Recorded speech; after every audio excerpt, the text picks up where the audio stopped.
जय श्री कृष्ण प्रिय मित्रों। श्रीमद् भगवद गीता का आध्यात्मिक महत्व अपार है।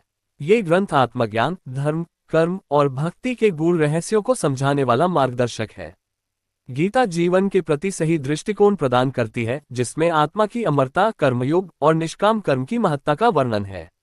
भगवान श्री कृष्ण द्वारा अर्जुन को दिया गया उपदेश हर व्यक्ति के लिए जीवन के संघर्षों में मार्गदर्शक है। गीता हमें अपने कर्तव्यों का निर्वहन बिना फल की इच्छा के करने की शिक्षा देती है और आत्मा के वास्तविक स्वरूप को पहचानने की प्रेरणा देती है।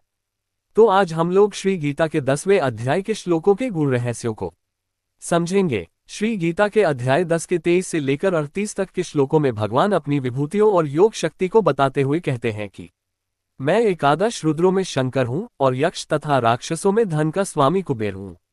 मैं 8 वसुओं में अग्नि हूँ और शिखर वाले पर्वतों में सुमेरु पर्वत हूँ। कहते हैं पुरोहितों में मुखिया बृहस्पति मुझको जान। हे पार्थ, मैं सेनापतियों में स्कंद और जलाशयों में समुद्र हूँ। मैं महर्षियों में भृगु और शब्दों में एक अक्षर अर्थात ओंकार हूँ। सब प्रकार के यज्ञों में जप यज्ञ और स्थिर रहने वालों में हिमालय पहाड़ हूँ। मैं सब वृक्षों में पीपल का वृक्ष, देवर्षियों में नारद मुनि, गंधर्वों में चित्ररथ और सिद्धों में कपिल मुनि हूँ। फिर कहते हैं कि घोड़ों में अमृत के साथ उत्पन्न होने वाला उच्च श्रवा नामक घोड़ा, श्रेष्ठ हाथियों में ऐरावत नामक हाथी और मनुष्यों में राजा मुझको ही जान।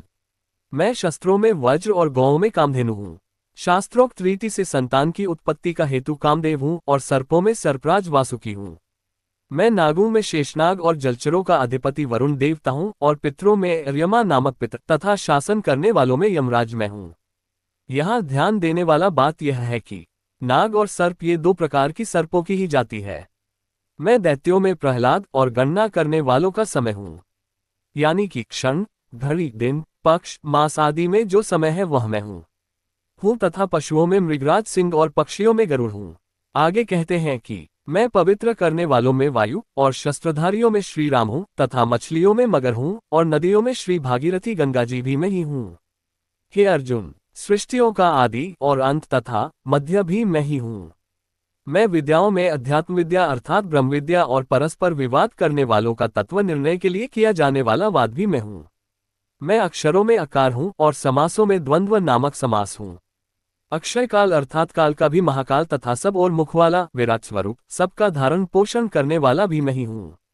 मैं सबका नाश करने वाला मृत्यु और उत्पन्न होने वालों का उत्पत्ति हेतु हूँ तथा स्त्रियों में कीर्ति, श्री, वाक, स्मृति, मेधा, धृति और क्षमा भी मैं ही हूँ।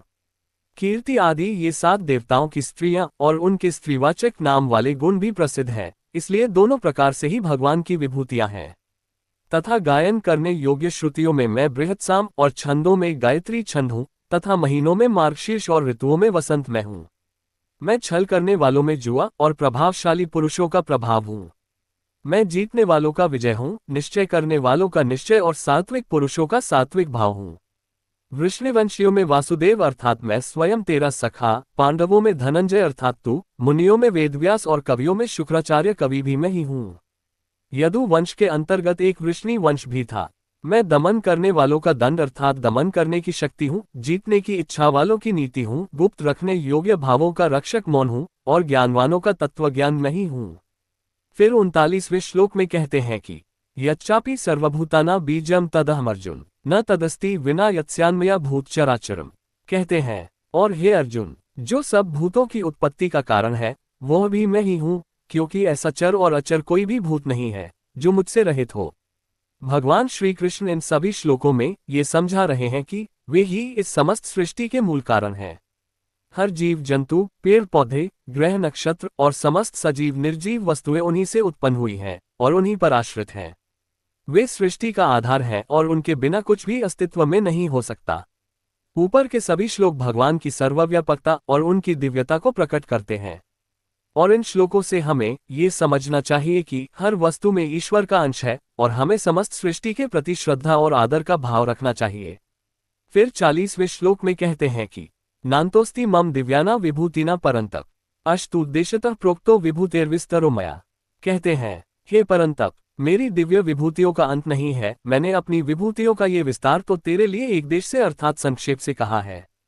फिर 41वें श्लोक में कहते हैं कि यद्यद्विभूतिमत्सत्वं श्रीमदुर्जितमेव वा तत्तदेवावगच्छत्वं मम तेजोसंभवम्। कहते हैं, जो भी विभूतियुक्त अर्थात ऐश्वर्ययुक्त, कांतियुक्त और शक्तियुक्त वस्तु है, उसको तू मेरे तेज के अंश की ही अभिव्यक्ति जान।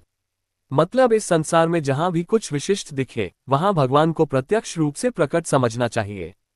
और फिर 42वें श्लोक में कहते हैं कि अथवा बहुनतेन किन ज्ञातेन तवार्जुन विष्टभ्याहमिदं कृत्स्नमिकांशेन स्थितो जगत। कहते हैं, हे अर्जुन, इस बहुत जानने से तेरा क्या प्रयोजन है? मैं इस संपूर्ण जगत को अपनी योग शक्ति के एक अंश मात्र से धारण करके स्थित हूं। और इसी के साथ श्रीमद् भगवद गीता के 10वें अध्याय की समाप्ति होती है। प्रिय साधक भक्तों, आज के वीडियो में इतना ही। अगली वीडियो में हम लोग श्रीमद् भगवद गीता के 11वें अध्याय के श्लोकों में भगवान क्या कहते हैं यह समझेंगे। प्रिय साधक मित्रों, अगर आपको आत्मा, परमात्मा या आत्मा साक्षात्कार के संबंध में कोई जिज्ञासा या विचार हो तो कमेंट कर जरूर बताइए। वीडियो को अपना प्यार और सहयोग दिखाते हुए लाइक और शेयर कीजिएगा, जिससे यह अनमोल गीता का ज्ञान ज्यादा से ज्यादा लोगों तक पहुंचे। और इसी तरह के और वीडियोस देखने के लिए चैनल को सब्सक्राइब भी जरूर कर लीजिएगा। धन्यवाद। हरि ओम तत्सत।